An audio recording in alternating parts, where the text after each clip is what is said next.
Hello, everyone. It's Jennifer Stuart here, and I'm so excited to have today with me Charlie Spaniard as part of my Peace and Joy parenting interview series.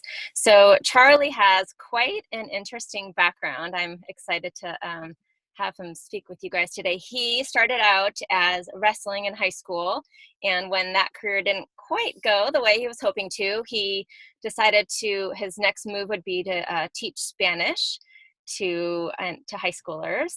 And as he was doing that, he had the opportunity to do a physical contest on a reality TV show, and he won that. And that led him to go on to a big career around the world in UFC fighting, and he won a bunch of championships. And I wanted to mention that Charlie has said that for him, the key ingredient in his climb to the top was hard work. And now he's gone on to speaking all around to encourage people to be tough and pursue their dreams and their goals.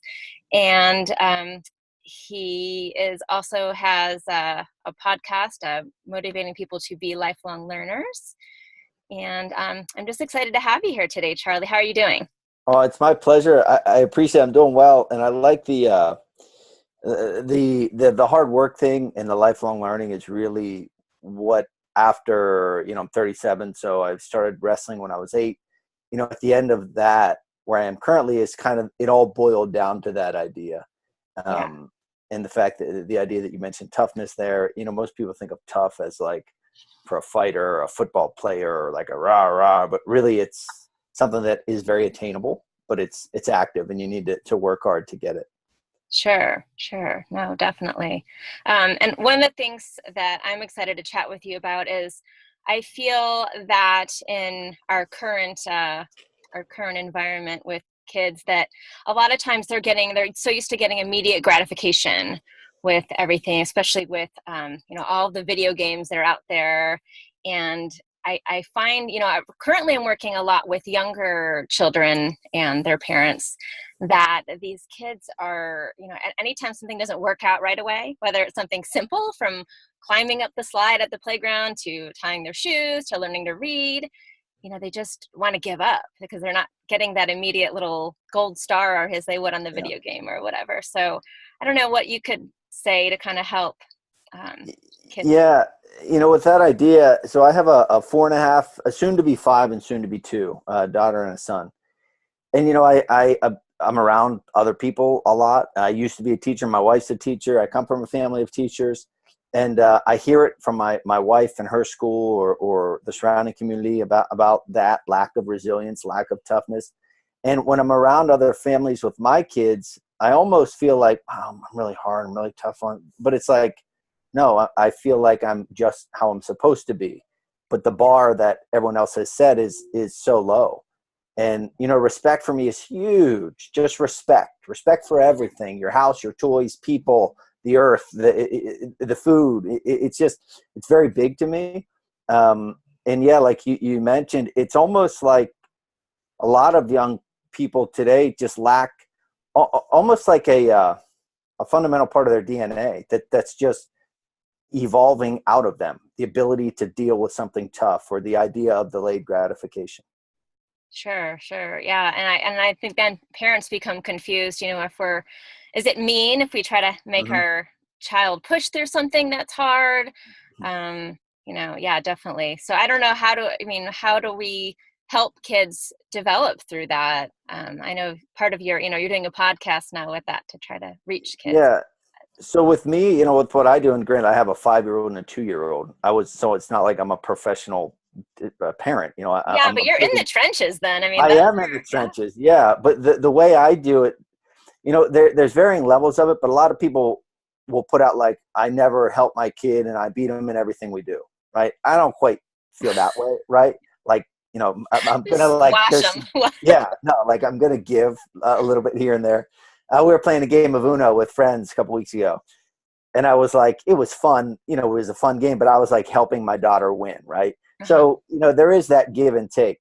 But for me as a parent, like I will love those kids harder than any parent loves their kids. but I'll also require a level of respect and not duty, because that sounds too formal, but my wife's biggest thing is she wants to raise grateful kids, right? So respect and gratitude.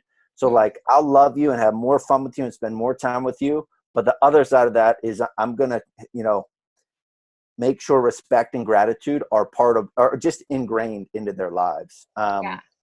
And it's hard, to kind of release them to the world of heartbreak and failures and setbacks. But that's how you do it as a parent, is you allow them to fall, fail or have setbacks, but then be right there to lift them right back up. Sure. And then, so what do you think, parents can do when their kids are, I can't do it, I give up, that it's too hard, I can't do it. How do you encourage, a kid to work through their, feeling frustrated and just digging down deep? Because obviously in your experiences, you've been able to find that, Yeah. yeah. I think, empathy, certainly empathy, and being, right beside them, shoulder to shoulder, rather than being on the other side of the table, being on the same side of the table. I think that, insight, if you're dealing with little kids, you can only provide so much insight, and then they stop kind of comprehending what you're talking about. Yeah. But then there's also, rewards, and it's funny. I relate dog training to humans pretty Okay. regularly, because if you read books on training dogs, it's very similar. Like the how you interact your energy with a dog, when you read about it, you read about leadership, you learn about it. It's all very related with interpersonal communication. Yeah. But with it's funny, with dog training, they reward good behaviors rather than punish bad behaviors. Okay. So that's a mindset that I've taken into how I interact, especially my 5-year-old, because she's growing up. But balancing that line between being a father who loves her more than anything in the world, but also like a friend. I'm here to help you win, honey, and just Right. walking, not just talking it, but actually walking it on a daily basis. Sure. Yeah. No, definitely. I think that's good. And encouraging them when they're doing well, and then trying to come alongside them. I mean, I think as part of this whole interview series, I've been hearing over and over again is trying to come alongside your children and meet them where they're at. And yeah, as opposed to constantly trying to be this big, overpowering, controlling, yeah, and just coming and And being it's their friend, but but also being their parent. for sure. And it's changed a lot. If you look at schools, it's changed a lot. Obviously, paddling is no longer a thing. There's a lot of, the world is changing. Views on everything is changing. But Sure. if you sift through it all, I mean, it's a human to human interaction. I love you. You love me.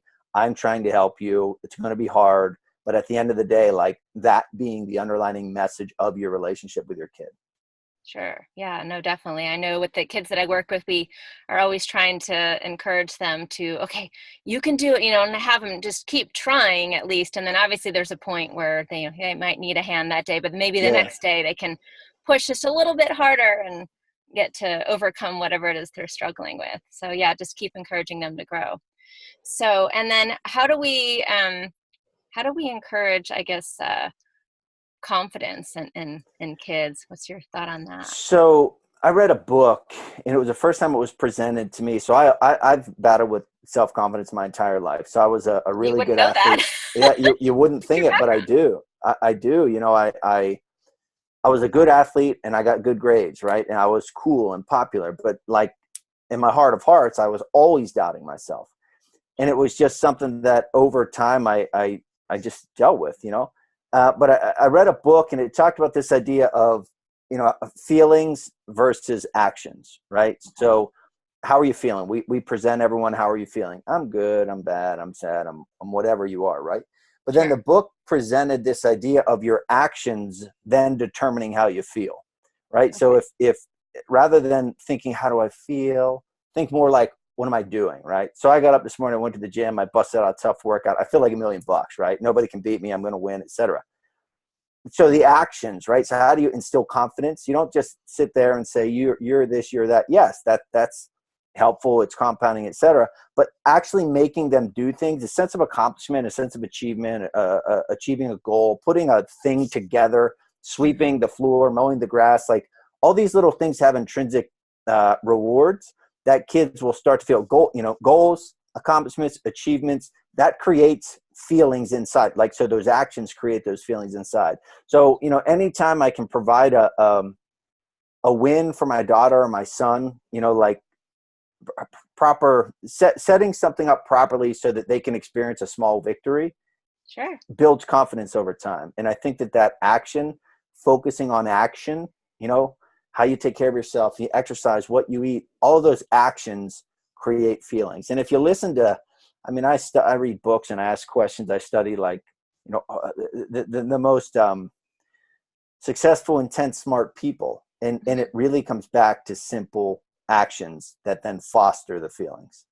Yeah, no, definitely. I think that's something that we can speak to the parents in their own lives as well. Yeah, just A keeping. 1,000,000%. And it's Yeah. like, if you want your kid to do or see, you've got to do and see. Like my kids will know hard work because I live hard work. I live hard work. I don't make them live, they're young, they'll grow into it, but they know daddy goes to the gym, daddy gets up early, daddy reads books, daddy works hard. So like, it's just a part of their life. And I'm replicating what I learned from my parents. Sure. So that's it, that's the basis of my thoughts on that. So did you learn a lot of your confidence and work ethic from your own parents then? Is that? Yeah, my parents, back to kind of what we were talking about with the shoulder to the parent, but then the shoulder to shoulder. I'm not afraid to say that I was scared of my dad when I was a kid. My dad was a powerful guy. I think I only got spanked one time in my life, maybe.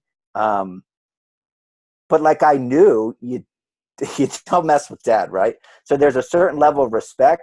But then at the same time, he was like my best friend and my biggest supporter. And I saw him cry. And it's like, it was just a true representation of, this is my dad as a human being.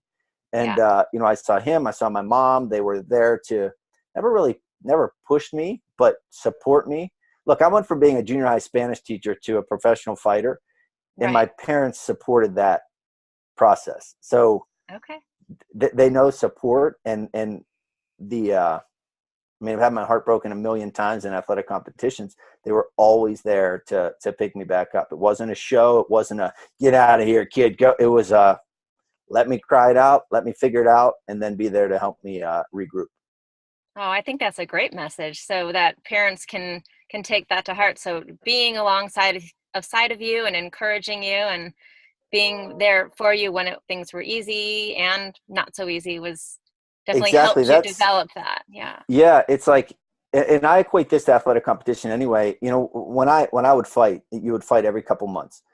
And if you won, you felt like $1,000,000 for a couple months. If you lost, you felt like an absolute zero for a couple of months. Sure. And after a while, it's just a terrible way to live life. Like, I don't want to depend on this. So after a while, I set like a little, and this is something too for that parents can reinforce with their kids.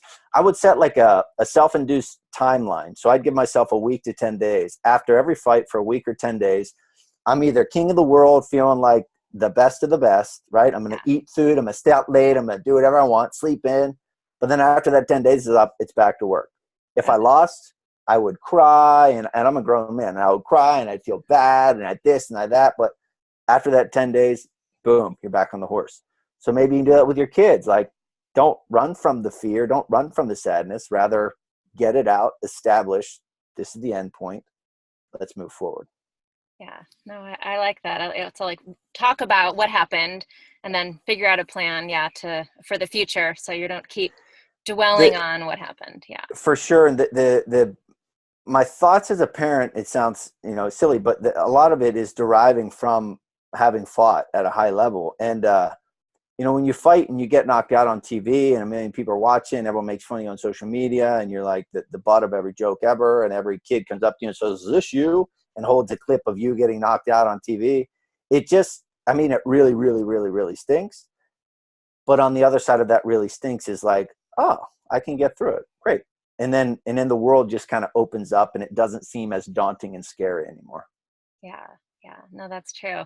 And I wanted to go back to something else you mentioned, which I, as a teacher, really and parent believe in is giving kids empowerment tools to do small things, like you were mentioning, like helping them, letting them help around the house and things like that. Just those little steps, I think, definitely give them some confidence that they can make a difference. They can do something.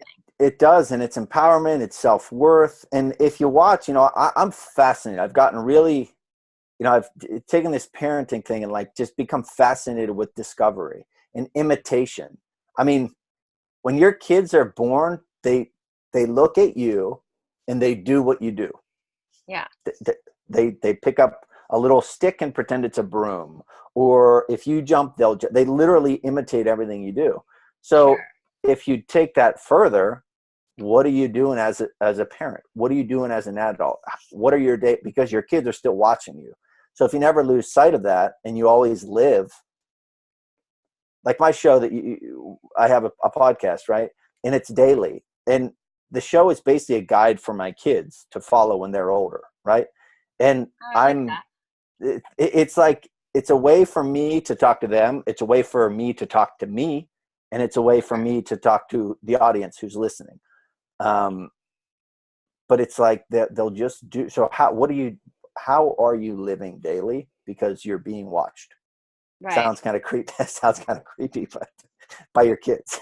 Well, no, I mean, that's well known in child development that, especially the younger children the more they're going to imitate what they see around them, good or bad. I mean, they don't necessarily know any better, unless, you're talking about that. So I think a lot, how I was raised, my mom had two sisters and we grew up very close to each other in a neighborhood. And all I knew, thanks to my older siblings and cousins, was, and I'm not saying I'm like perfect, but making the right decision. That's what I knew, right? Yeah. You don't drink, you don't do drugs, you don't be mean to people, because I was looking at my siblings and my cousins and ultimately my parents, aunts and uncles, thinking, oh, that's just the way the world is, and I just never lost sight of that. My parents always stayed connected enough to that idea with me that it never went away. So did they talk to you about that, or was it more the way that they lived, or both? Everything, everything, but the talk means nothing if it's not backed up by the way you live. I For mean, sure. it's not worth anything at all. And unfortunately that is social media. So it's talk, but backed up by action. Yeah.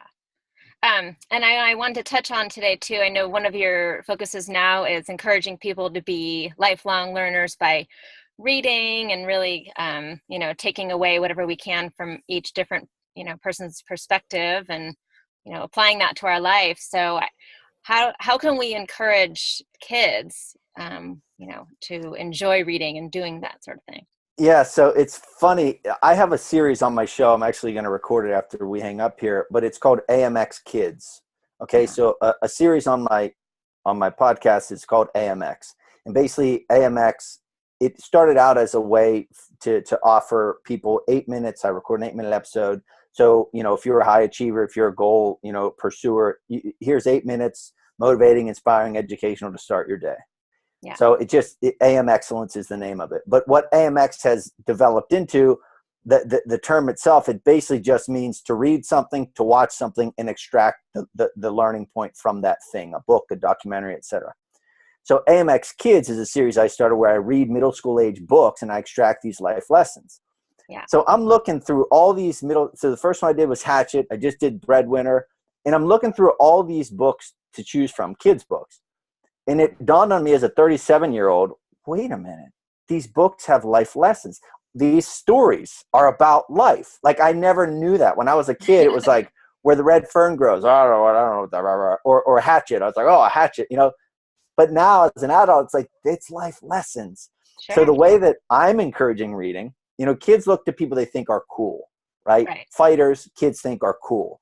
So I'm using that hook to then create an episode that's entertaining, that's educational, that's inspiring, that they might look past it's boring to read to see like, oh, that guy's a fighter, that's cool. And then they might start listening to what I'm saying.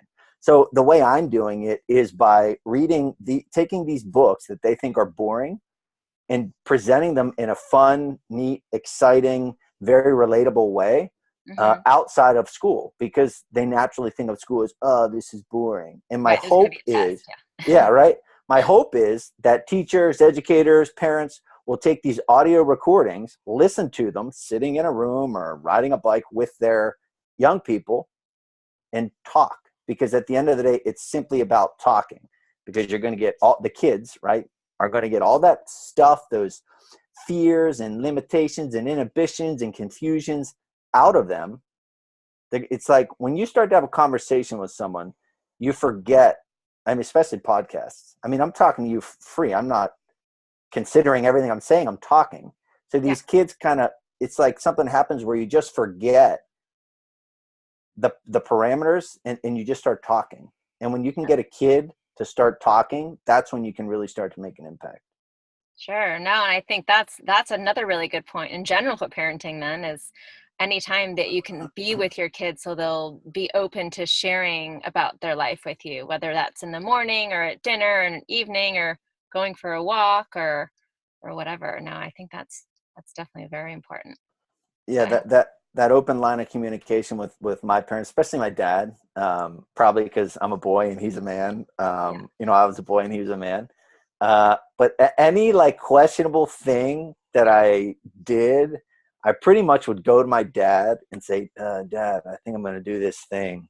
What do you think? And then of course he would talk to me like a relatable person and wouldn't scold me for thinking it, but let me know what he thought. And the lead up to that decision, 99% of the time resulted in me doing the right thing. Very good. Wow. Well, it sounds like you were very lucky to have such a wonderful I was relationship. super lucky. And then my siblings, I have 3 older siblings that it was like my parents did a tremendous job because we all turned out well. And it's, you know, we were very lucky. And so what are you doing with your young children then to encourage them to like reading and enjoy that? Well, so I always balance. I'm also teaching my kids Spanish because I was a Spanish teacher, and I think it's very important for them to learn Spanish. So I balance. So I started when my daughter was really young by reading to her in Spanish. Like the books, either they would be in English and I would just change them in my head and read them in Spanish to her, or I'd do an English page and then a Spanish page. Well, what I started to run into, and I'm figuring this out, I've never taught kids Spanish before, is I've realized that that's work for her. Like that's not straight enjoyment, that's work for her. And I really, right now, it's more important that she grows an affinity for reading a book and looking at a picture and words and having fun, that I've kind of put the installation of the Spanish throughout the day rather than just at night when we read a book. But obviously reading books, buying them any sort of crafty book, any sort of story book, and making it a point in their lives. But also I read a lot and my kids see me reading a lot. And just like training and exercising or eating Oreos, right? Your kids see what you do. So Well, you got to eat the Oreos in the pantry. They're not supposed to see. You know, I swear I eat super. Well, I'm not gonna say I eat super. I eat healthier than 95% of people on Earth, probably. And my daughter, to hear her say, "Daddy, you love Oreos," like out of the blue, I'm like, "Come on!" I eat Oreos less than every other human, but you happen to see me eating Oreos, so yes, I gotta curb that. Oh, that's too funny. Very good. So, no, I love that you're saying to keep reading fun for sure. I mean, that's something I know because I'm working with younger kids now. We're helping them learn how to read, and parents will come and ask, you know, if their child's not enjoying it, what to do. And it's like, well, no, don't make it harder. You don't want it to be a battle. All right, you know, maybe take a step back and work where you're mostly reading to them and have it become enjoyable again, and then kind of reapproach it when they're ready. So. And then I also think along those lines, and it's kind of common sense to anyone or anything, but you know, empathy is understanding the other person, their feelings, their thoughts, etc. So if your kid doesn't like what you're reading, or if the person in your organization doesn't like what you're saying, like what does my daughter like, right? And then okay, we'll buy a book about that thing. You know, just like the conversations where they forget, she won't even realize we're reading because it's that thing that she likes. So, you know, what do they like? And then cater it to that. Sure. Yeah, no, I love that. Yeah, there's that theme once again, come alongside your kids and be understanding of what they're feeling and what they're going through. I like that. And so if there's I always like to ask if there's one piece of advice you could give to parents with young kids, what would that be if there was one thing to focus on? You know, so my wife and I share a calendar, right? We share imagine a lot of people do a Google calendar. Yeah, we And know. I'm big on, I'm not huge on affirmations, but I'm big on awareness, right? Big on awareness and knowing what's what. And I noticed, so my fighting career is over. I've started another career and it's tough and it's stressful, et cetera, et cetera. And I noticed that I would take my daily frustrations out on my kids. I would be snippy or snarky if something didn't go well or whatever. So I put a reminder in my phone 3 times a day. I've since deleted it because it was annoying my wife too much. Um, but it was, don't take your own frustrations out on anyone else, especially your kids. So I do my best, and I mean, I failed this morning, but I make it a point to recognize and realize, hey, Charlie, your life is stressful, you're stressful, but your little kids just want their dad. Yeah. So to me, it's don't take your own frustrations out, especially and on anyone else, but especially your kids. Yeah. Oh, I like that. That's very important. That's hard to do in the midst of life because life is stressful, right? So I like that. That's very nice. And then I want to chat with you, Charlie, to make sure people can follow up if they want to encourage their kids or themselves to learn more from you. So what are some Yeah, of the ways? I know you have a lot of absolutely. ways. I appreciate it, and I hope they do. Even you, I hope you take me up on it. I'm dedicated, like books and learning, reading, asking questions. It's fuel to me. It's oxygen to me. It's how I survive. And I just I make it entertaining. I don't want to say I change it. I just interpret it, and I just freaking love it so much. But I put it out there. But you can connect with me on social media at Charlie Spaniard. My podcast is called The Spaniard Show. If you're on iTunes or Stitcher or any other podcast feed, just search Spaniard. You'll find me. It's a split face image, a happy, smiling Charlie and a angry, fighting Spaniard. And I put out episodes Monday through Friday, interviews, conversations. AMX kids, please listen with your kids. I'm covering middle school age books, extracting life lessons, creating talking points Okay. for parents, teachers, coaches to then talk with their kids about. I like that. Good. So, then I think if they go directly to your website, there's links Yeah. from there to all those Yeah. different. I operate with, I think my parents are 70, 71. Uh, I everything I create, I'm thinking, will mom and dad understand how to listen to this or watch it? So I try to make everything as simple as possible. So if you just go to my website, charliespaniard.com, you'll find either the episodes there, you'll find links to social media. Um, everything will be on that website. All right, great. Well, thank you. And I'm sure your own kids are going to turn out to be amazing, having such Well, an amazing I, dad. I certainly hope so. And I do think to myself, wow, I hope they do turn out amazing or everything I'm saying. Will Well, it can teach they someone will. else in the future. They will because I mean you have that piece, that empathy piece, and you understand listening to them. And I from all the experts I've been talking with, I mean that is the biggest underlying message. So I Yeah. think And it's that's not easy to take, just like reading a book. A kid wants to watch a movie because it's easy and it's fast. right. A book could take 5 to 10 hours, right? But it's just that work, going back to what my bio, right? It's that work that is the key ingredient. So Yeah. put them to work. Put the kids to I work. love that. Well, thank you so much for chatting with me today. And I definitely hope everyone can get a chance to go over to your site so they can learn more about you and keep reading and encouraging each other. So thank you, Charlie. It's my pleasure.